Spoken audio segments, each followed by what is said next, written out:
तो कल आपने कार्तिक महात्म में मंदिर में झाड़ू लगाने का और दीप दान करने का महत्व सुना। इतनी कथा के बाद सूत जी कहने लगे कि आप सब व्रतों में उत्तम व्रत और मोक्ष के देने वाले एकादशी के व्रत का महात्म सुना। एकादशी तिथि कृष्ण पक्ष की हो या शुक्ल पक्ष की, इसको अन्न नहीं खाना चाहिए। और साइंस भी ये बात को मानती है, एकादशी को अन्न नहीं खाना चाहिए। एकादशी के दिन ऐसे ही चंद्रमा समुद्र से लहरें के कारण तरंगे निकलती हैं जिससे अन्न दूषित हो जाता है। साइंस भी इस बात को मानने लगी है, एकादशी को अन्न ग्रहण नहीं करना चाहिए। जो एकादशी को अन्न खाता है वह पापों का भक्षण करता है। एकादशी में हमें एकादशी बलि द्वार से रखनी चाहिए। 10वीं वेदा एकादशी नहीं रखनी चाहिए। किसी को पता क्यों नहीं रखनी चाहिए?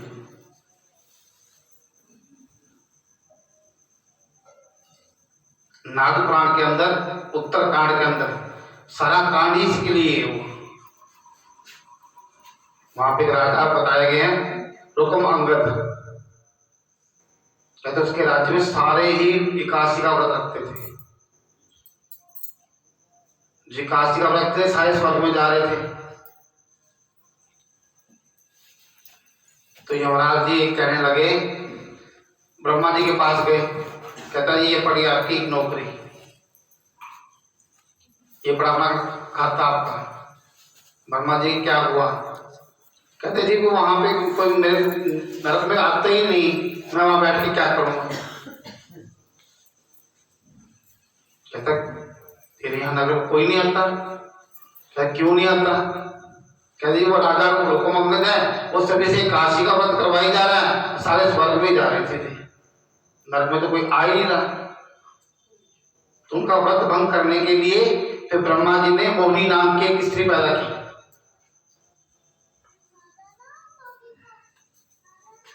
तो जाके राजा का व्रत भंग कर जिसे लोग नरक में जाने लगे। उस अप्सरा का बाद में बहुत बुरा हाल हुआ। जो पूरा प्रसंग बहुत विस्तार से है। तो लास्ट में जब वो अकेली रह गई तो अपने पापों का प्रायश्चित करने लगी, तो फिर अपने बेटे तक मरवा दिए थे इसको व्रत को भंग करने के लिए।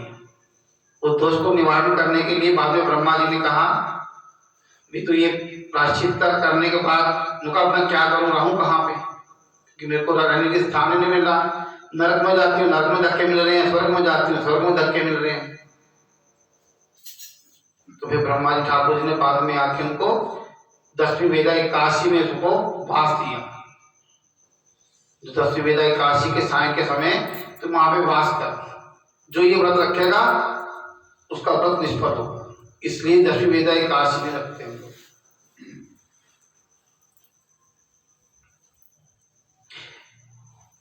एकादशी का व्रत माता के समान उसकी रक्षा करता है। 10वीं तथा द्वादशी को भी एक समय भोजन करना चाहिए। नारद जी कहते हैं कि गंगा के समान कोई तीर्थ नहीं, माता के समान कोई गुरु नहीं। उससे पहले गुरु कौन? माता ही है। स्कूलों में जाओ, आज ABCD पढ़ते हैं और कुछ पढ़ाते ही नहीं, ना बताते, क्योंकि उनको खुद ही ज्ञान इस बात का। किसी गुरुकुल में जाकर देखो, सबसे पहले ही आपको शब्द मिलेगा मातृदेवो भव, फिर दूसरा शब्द पितृदेवो भव, फिर उसके बाद आचार्य देवो भव, जो भी है बाकी सब बाद में। सबसे बड़ा गुरु कौन है? माता, जो हमें अंधकार से निकालकर प्रकाश में लेके आती है। सबसे पहले ज्ञान भी हमें वही कराती है। बस ये आगे की विडंबना ही है। अपने घर की जो गुरु हैं उनको हम त्यागते जा रहे हैं, दूसरे गुरुओं के जाके टांगे पकड़ रहे हैं। संस्कृत में हमारे भजन है, भजन कहते हैं, क्या कहते हैं, तो गीतिका। उसमें संस्कृत में है, ये न माता पिता सेवे या पूजितो मंदिरे तेन पूजा किताबानवा। कहते जिसने अपने माता पिता की सेवा कर ली, वह मंदिरों में जाके पूजा करे ना करे, उसको उसकी पूजा का फल घर बैठे ही मिल जाएगा।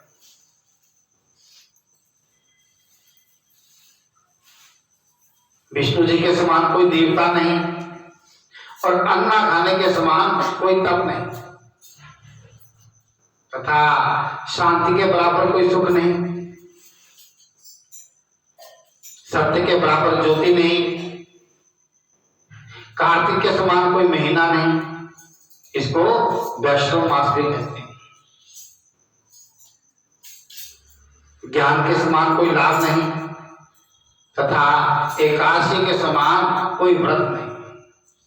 इसलिए एकादशी का व्रत है, और करो ना करो जरूर करना चाहिए।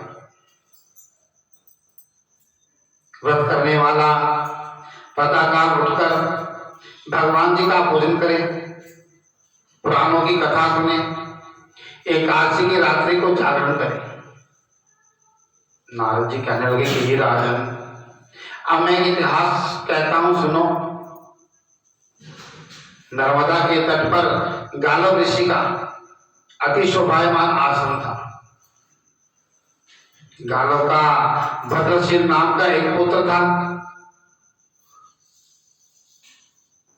जो विष्णु जी का परम भक्त था। वह बालकों के साथ भगवान की मूर्ति बनाकर पूजन किया करता था। साथ ही बालकों को भी उपदेश दिया करता था कि वह भी भगवान जी का पूजन करें और एकादशी का व्रत रखें। बालक भी उसका उपदेश सुनकर सब वैसा ही किया करते थे। अपने पुत्र के इस चरित्र को देखकर एक समय उसके पिता गालव ऋषि ने उससे पूछा कि हे भद्रशील, तुम सदैव भगवान विष्णु की पूजा में लगे रहते हो, यह उपदेश तुमको किसने दिया? यह बात सुनकर भद्रशील कहने लगा कि हे पिताजी, मैं आपको अपने पूर्व जन्म का वृत्तांत सुनाता हूं। पिछले जन्म में मेरा जन्म चंद्रवंश में हुआ था। धर्म कीर्ति मेरा नाम था। देखो नाम भी सुनने में कैसे मिल रहे हैं, धर्म कीर्ति, भद्रशील, इसका अर्थ है दत्तात्रेय जी से मैंने शिक्षा और दीक्षा ग्रहण की थी। मैंने 1000 वर्ष तक राज्य किया था। उस काल में मैंने अनेक धर्म और पाप के कर्म भी किए थे, परंतु देववश मैं बुरी संगत में पड़ गया और वेद के रास्ते को छोड़कर पाखंड के रास्ते में चल पड़ा। मेरे इन आचरणों को देखकर प्रजा भी पाप कर्म करने लगी, है ना। जैसे राजा वैसी प्रजा। जैसे हम आचरण करेंगे, हमारे को देख के हमारे छोटे भी वैसे ही आचरण करेंगे। इस प्रकार धर्मशास्त्र के कथनानुसार प्रजा के पाप का छठा भाग मुझको मिलने लगा, क्योंकि हम जो पाप कर्म करते हैं इसका छठा भाग राजा को मिलता है, जो राजा करता है उसका छठा भाग प्रजा को। इस बात की भाषा में हम टैक्स कहते हैं। हम टैक्स देते हैं तो सरकार हमारे को फैसिलिटी देती है, यदि हम टैक्स नहीं देंगे तो हमारा बिजली पानी काट लेते हैं। तो यही पहले क्या होता था, जो प्रजा टैक्स देती थी उसका फल भी उनको मिलता था। एक दिन हम शिकार खेलने के लिए वन में गए, अतएव सारा दिन भूखे प्यासे ही रहे, खाने को कुछ नहीं मिला। घूमते फिरते हम रास्ता भी भूल गए और शाम को नर्मदा के किनारे पर जा पहुंचे। उस दिन एकादशी का व्रत होने के कारण वहां पर एकत्रित अनेक वैष्णव भगवान का कीर्तन कर रहे थे।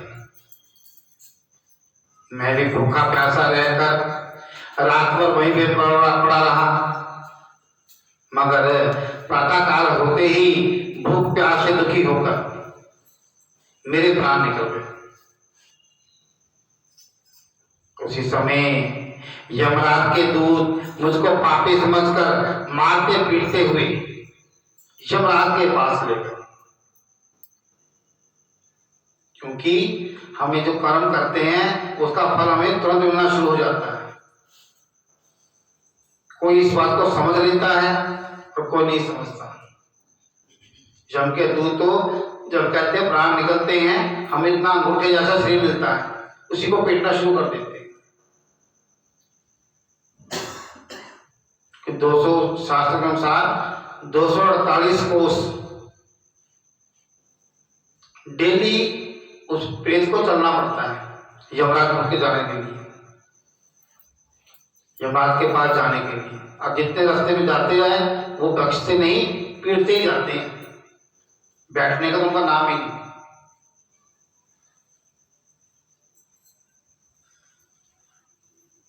यमराज ने चित्रगुप्त से मेरे पाप और पुण्य का लेखा मांगा। वहां पापों का पुण्य अलग लिखा जाता है, पाप को अलग लिखा जाता है, पुण्य को अलग। फिर उसके अनुसार देखते हैं इसके पाप ज्यादा है या पुण्य।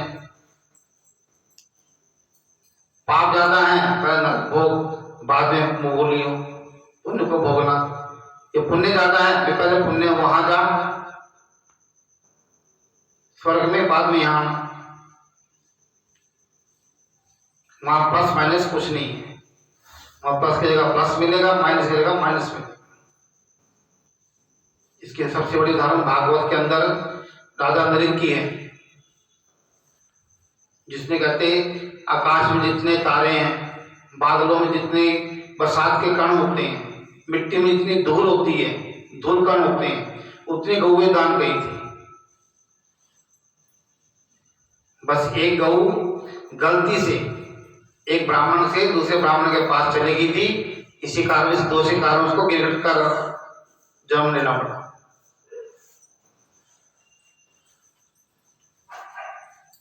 क्योंकि हमारी जैसी आसक्ति होगी उसके अनुसार ही हमको जन्म मिलता है। आज समय में हमारी जैसी भावना रहेगी वैसा ही जन्म मिलता है। इंसान की रहेंगे तो इंसान बनेंगे, जानवर में आसक्ति रहेगी तो जानवर बनेंगे। इसका भी उदाहरण भागवत में है भरत जी का। हिरण में आसक्ति होने के कारण हिरण बने थे अगले दिनों में। तब चित्रगुप्त ने विचार करके कहा कि यद्यपि यह बड़ा भारी पापी है, परंतु इसने काशी का व्रत किया था, उसी से इसके प्राण निकल गए, इस कारण इसके समस्त पाप नष्ट हो गए। यह सुनकर यमराज तत्काल अपने सिंहासन से उठकर खड़े हो गए, क्योंकि वैष्णव भक्तों से यमराज भी डरते।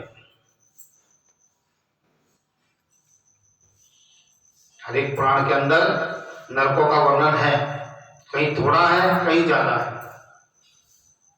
तो वहां पे स्पष्ट कहते हैं यमराज भगवान के भक्तों को यहाँ पर कभी भूल के मत लाया करो। लाना है किनको? जो पापी है,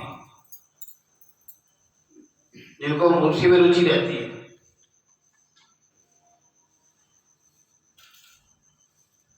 उन्हीं को लाया करो।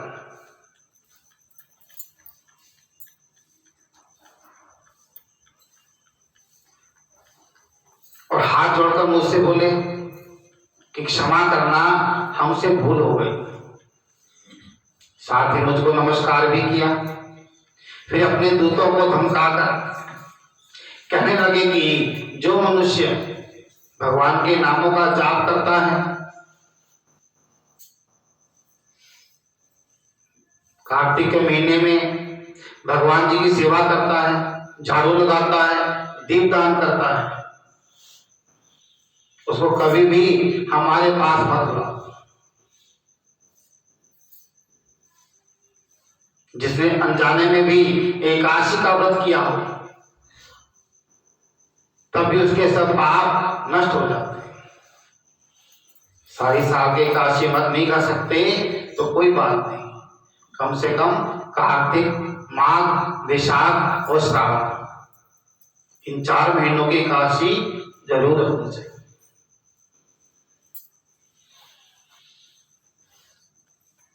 और उसको हमारे पास आने की आवश्यकता नहीं पड़ती।